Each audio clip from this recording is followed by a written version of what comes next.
पाली होंगी माँ, तो माँ आपकी दादी कब बनेगी? माँ का भी सपना अभी तक पूरा नहीं हुआ। करेंगे पूरा? बिल्कुल करूँगा। 100%? भोजपुरी की कथा पावर स्टार पवन सिंह के एक इंटरव्यू बहुत ही ज़्यादा तेज़ी से वायरल हो रहा है, जिसमें पवन सिंह खुद बोल रहे हैं कि मेरी माँ और मेरे पापा के बस एक ही सपना है कि उसके गोद में उसके पवन के छोटा पवन उनका पोता या पोती गोद में खिलाए, तो ये सपना मैं बहुत ही जल्द पूरा करूँगा।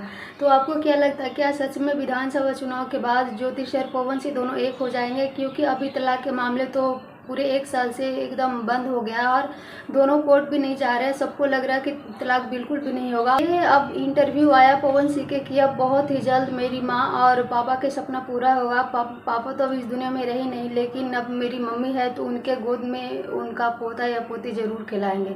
नमस्कार दोस्तों, राधे राधे। आई होप से लोग अच्छे होंगे, मस्त होंगे, स्वस्थ होंगे। चैनल पर आए तो चैनल सब्सक्राइब करके एक प्यारा सा लाइक में जरूर करें। क्या पवन सिंह सच में चुनाव के बाद फिर से अपनी ज्योति पत्नी को अपनाने वाले हैं? क्योंकि पवन सिंह और ज्योति सिंह के ये चुनाव विवाद अभी सोशल मीडिया पे ट्रेंड कर रहा है, क्योंकि ये सब पहली बार हुआ कि पति पत्नी एक दूसरे के खिलाफ चुनाव लड़ेंगे। तो सबको बस एक ही कहना है कि जो भी पवन सिंह के चाहने और ज्योति सिंह के चाहने वाले हैं, दोनों के फैन फॉलोइंग की बस एक ही बात कहना है कि दोनों साथ में मिलकर चुनाव लड़ता तो शायद दोनों जीत पाते। और ये सब देखने के बाद ऐसा लग रहा है कि ज्योति सिंह को अपनाने वाला है पवन सिंह। वैसे अपना राय जरूर दीजिएगा। Thank you.